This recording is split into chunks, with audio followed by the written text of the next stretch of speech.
We begin tonight at 11 o'clock with new numbers coming into the newsroom. Here in Connecticut, close to 2,600 people now have been diagnosed with the coronavirus. And we've also learned that 36 people have passed away now from the virus, including a man from Meriden who city leaders say passed away over the weekend. The number of cases across the state continues to climb, but a majority of them are still in Fairfield and New Haven counties. Yeah, you can see those numbers right there. And in the coming weeks, you'll hear us giving daily updates on hospital space and protective equipment needed for medical professionals. That's because these two things will be crucial as the state tries to stay ahead of the coronavirus. Channel 3 Eyewitness News reporter Matthew Campbell is live right now. He's at Hartford Hospital with some new information about the desperate need for equipment. Right, Matthew?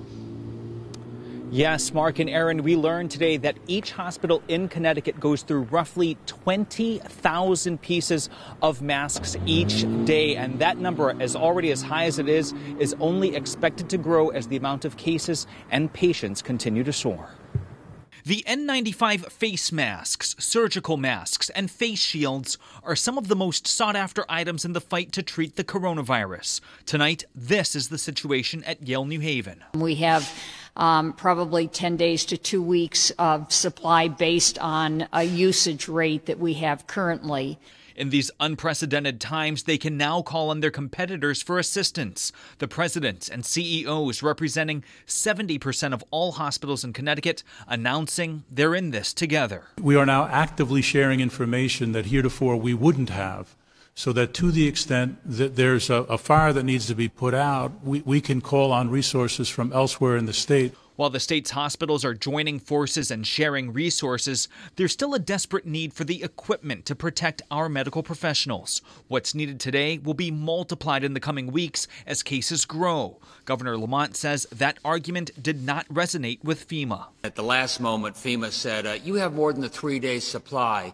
Other places don't, so we're going to reroute your supply someplace else. And we said, you have no idea how fast this is changing dynamically, how fast it's coming up from New York City and New Rochelle, and we don't know whether it's a 3-day supply or what.